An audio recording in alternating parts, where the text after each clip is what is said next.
I'm better than my viewers. And that looks fun. Welcome to episode 14 of I'm Better Than My Viewers, and today's challenger is a guy called the King of Prudence. Let's see if he's as prudent as he thinks he is. I'll take this first. The idea is if he takes with a pawn, he'll be closing down his file while I still have my half-opened file. Exactly as planned, but now comes the real problem. You see, if I take this rook, rook takes rook, rook takes rook, rook takes rook, his rook will have a completely free file to play, and soon will eliminate all of my pawns over here to make a harem of 4 women. Therefore, I have to make a waiting move. The idea is I let his rook takes first, and then I'll take his rook with my pawn, which opens up the way for my rook to go out. There we go. G takes. The situation is actually still very bad after he takes my pawn, so I mean if he can just not take that pawn for one move, that will be very convenient. I think we can all agree that a viewer is obviously not a paid actor. H3. Ha! Now I can finally have a normal game when only being down a rook. B takes c4.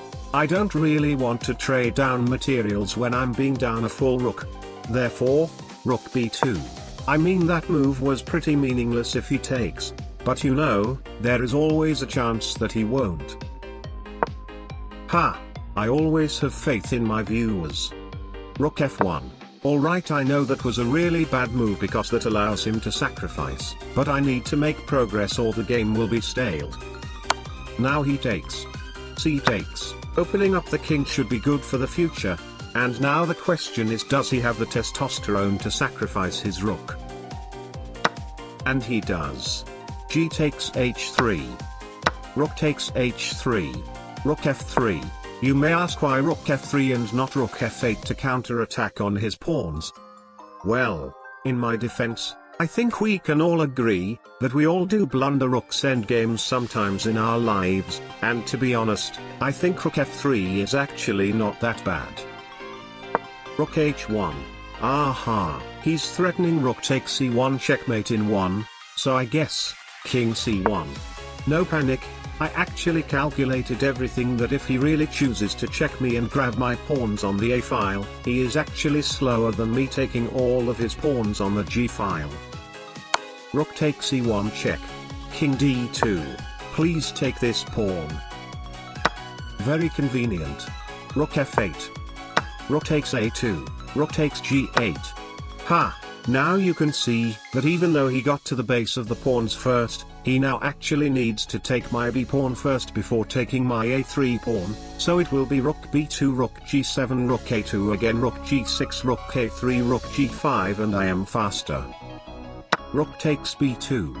Well, the plan was supposed to be rook takes g6, but in this position, there is actually an even better move. So if you're interested, please feel free to pause the video to find the absolute best move for white, while I don't give you any seconds to do so because people skipped the video, and for those of you who were able to find the move, congratulations, and for those of you who paused the video but still couldn't find the move, I mean maybe you just want to enjoy the show, and the move was king c1, rook a2, king b1, rook a3, king b2, rook a4, and the rook is trapped.